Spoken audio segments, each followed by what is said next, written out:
Good morning, guys. I'm back in the tent after a night in the penthouse.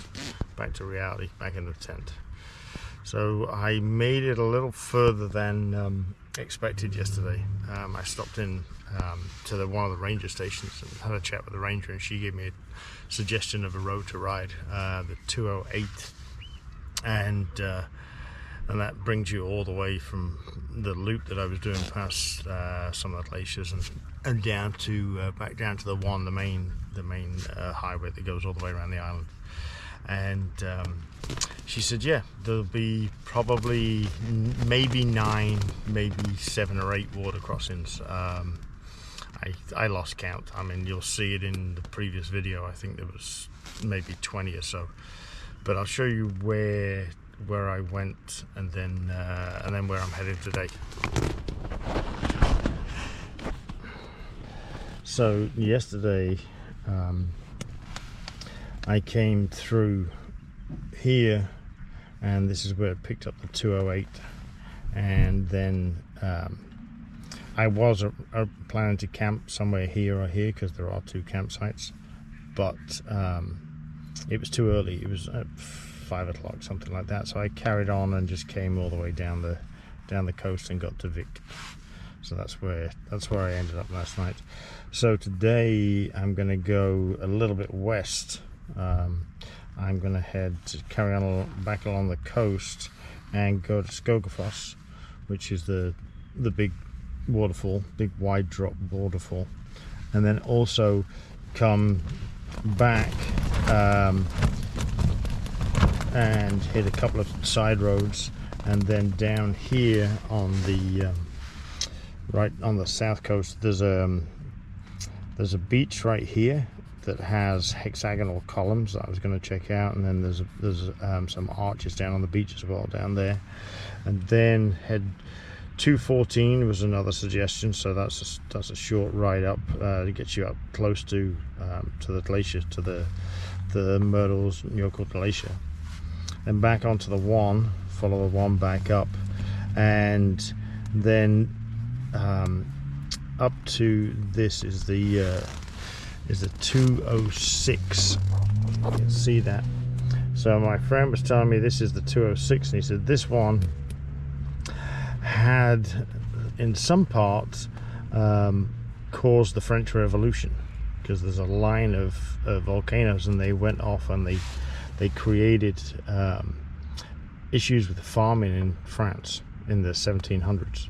So he said that's an interesting ride. He said I have to check to see if this side is open, but so it's going to be a case of going up here and then maybe having to turn around and go back, but if not, then I bring that back down to here. So I don't know, that's I think is a pretty full day, and then afterwards I'm going to keep heading east.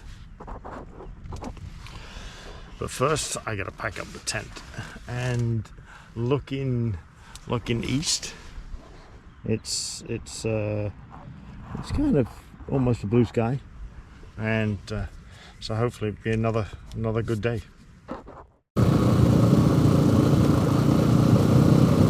Down there where the other motorcycles are, that's what I'm saying.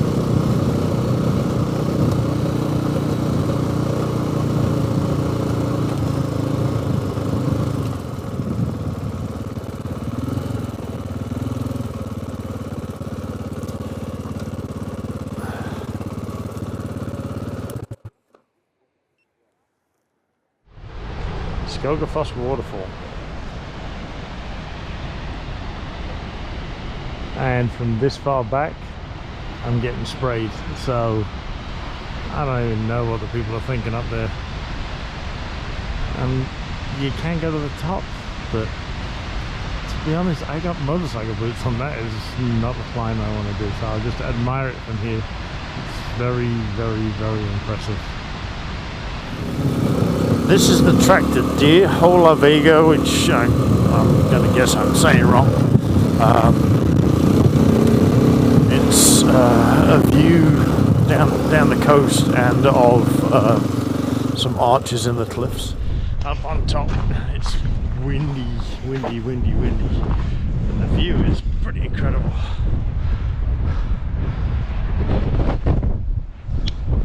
Black sand beaches. Off to see some hexagonal columns. I'll give you the lay of the land where I am. So that way, that rock jutting out, that's the arches that I just went to. That's about 10 kilometers west of where I am. Then over there, about 30 kilometers is Skogafoss. And then this is the black sand beach and the hexagonal columns. And then just around the corner is Vik.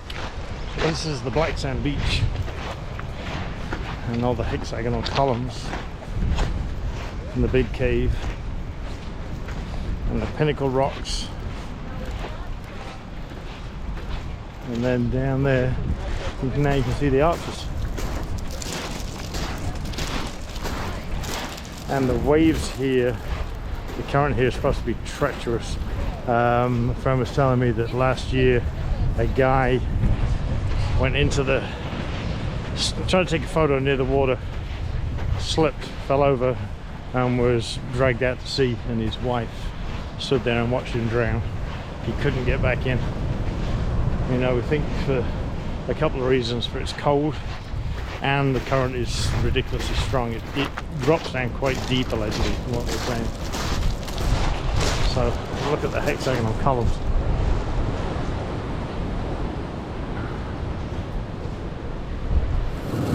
This is route 214 just outside of Vik. And it's an up and back, but it's supposed to be a spectacular view when you get to the top. It's not very far ahead, but this is the view.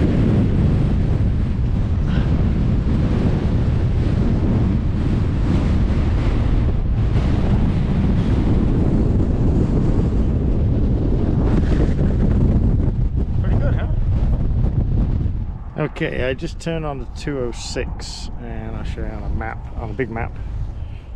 So I'm right down here, and then 206 goes up. Mostly is an up and then back. It just depends.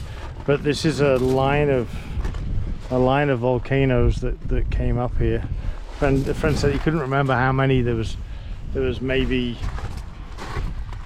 20 or 25, so they were, okay, I'm reading the sign. So in Lake Geiger was formed in 1783 during the greatest lava eruption in history. They derive their name from the Platonite mountain Laki. The row of craters is about 25 kilometers long, and the craters are thought to be around 100. The highest ones are about 100 meters, but most of them between 20 and 50 meters high. Most of the craters are covered with moss, which makes them very picturesque. The area was declared a national preserve in 1971. Now that's the official, but there is a rumor that these volcanoes actually started, or were one of the reasons that the French Revolution started in the 1700s.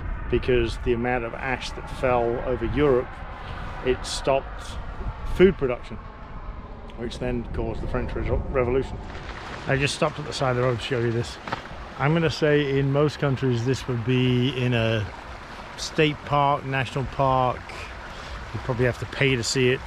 This is just down at the end of a farmer's track. There's my bike. Look at that. Just at the side of the road. That's something else. Good morning, guys. A little bit different start to today. I'm walking up to Skadefell Glacier and then back to Svartvoss waterfall, and the campground is in the middle between the two. So when I get back, I'll show you on a map where that is. I'm on the south coast, and then I'm heading east. Here we are, where I am. Let's all say this together. Vatne Jokul Spujodgodur Skatefell Stoffer. Sorry, Iceland, for destroying your language. I know it's completely wrong. Yesterday, I went up this road, but I couldn't get down the other side, so I ended up coming back. So I ended up coming back along here, and this is where I am right now. So, like I say, the glacier and the waterfalls are right here. So today I'm not going to go very far. I'm probably only going to come somewhere up here. But down here, this is a place that I was told to come check out. So I will go down there. I can't remember what I was supposed to check out, but I'm going to go there anyway. And then come here, and this is where Diamond Beach is. So I'm going to go try and find some diamonds. It's pieces of the glacier coming off, and there's a lake in here. And then they float from the lake and they come out onto the black sand beach. They're not coming from the ocean inwards, they're coming from the glacier downwards. And then this right here, Vatnajökull, is, and it's good because I waited, that is that up there. And that's the tallest mountain in Iceland. At 2,100 and something meters, which you couldn't see about 10 minutes ago. The sky's cleared, so that's good. So that's where I'm headed. That's today's ride. Again, another blue sky. Sorry for people that came here when it was raining. I'm maybe 90 minutes of rain, maybe. So again, sorry to those people that rode for weeks and weeks in the rain.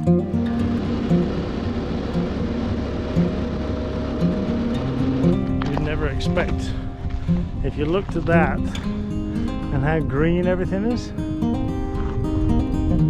that on the other side of this hill is that.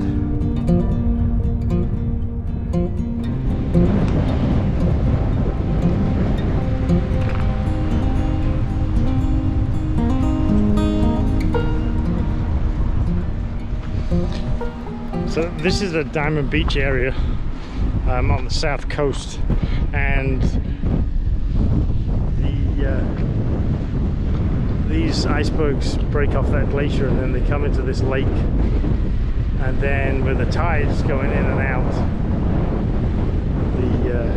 the icebergs slowly make their way out through the channel and under that bridge over there and then out to sea. But a lot of them get caught on the beaches on the way. But with the sun on them, they're shining like diamonds. That's how it's not the official name, but that's the nickname, and it kind of suits it. Heading around now on the coast, and this is where I've just come from. And then this is where I'm going. And I'm gonna go meet a friend, and I think it's right about there somewhere. That's where I'm supposed to meet him, but it's kind of goes that way and that way and that way and that way, and then ends up there.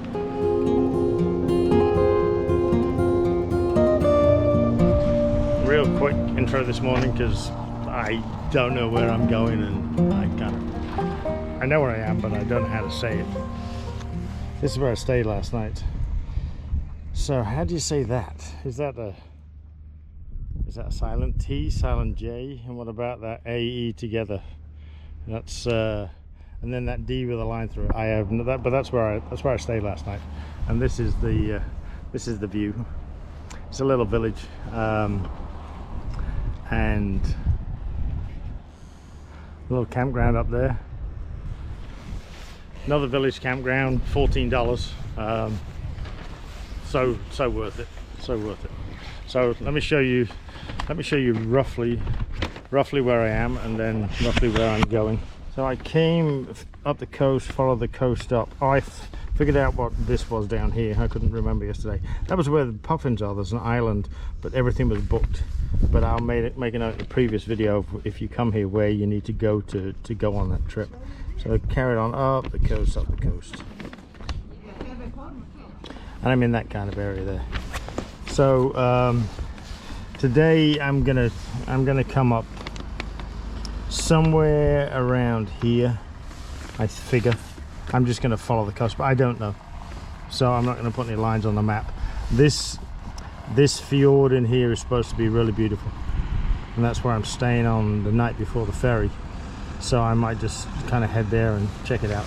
But then again, I might go inland because the weather is like this, and when it's like this in Iceland, you go anywhere and everywhere.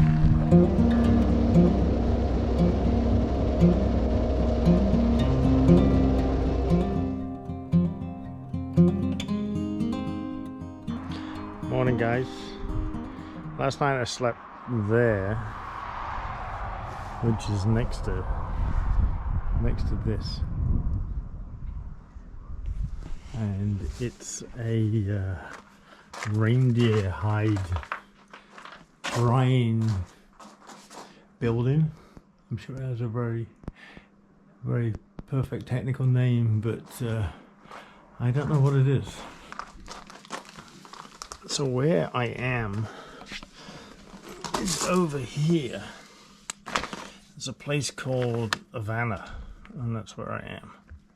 So what I'm gonna do, I checked on this area, and you can get so far and then the rivers block it, so I can't. There was a loop here that I wanted to do and you can't do it, it's blocked down here. So I'm gonna go across, and then I'm going to come up and across, and then follow this. This is on the other side of Dedafoss that I went to a few days back, and then follow this all the way up here, and there's an earthquake museum that might be open.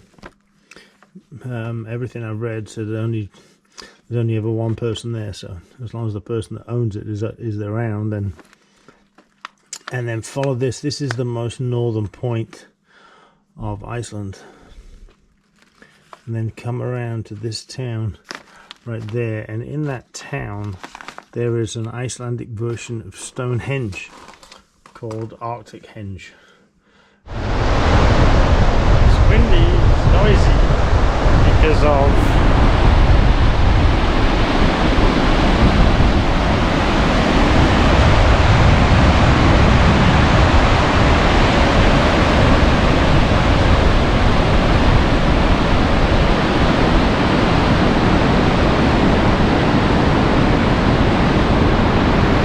this is Dedafoss from the west side. A few days ago I was over there right in the middle, somebody with a white t-shirt. I was over on that side about a week or so ago. I think it's more impressive from the west side.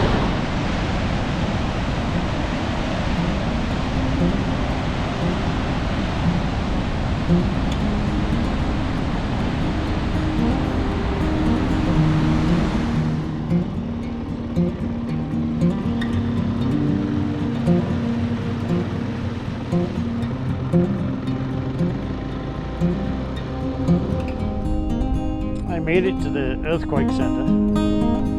It's right here, but it's closed. I wanted to go in. I wanted to go in the earthquake simulator machine and get shaken to pieces. I guess it's a little bit too late in the day, because it's a school and an earthquake center, so I guess it closes when the school closes. That's a shame. Alright, on to a little further north, the most northern point of Iceland. This is as far north as I'm going to go. The track ends here, and then it's about at least a 3 kilometer hike to get to the end of the land. So that's the end of the land, and that's the most northern point in Iceland. And by all accounts, there's not really a lot there. There's nothing to see. If I went into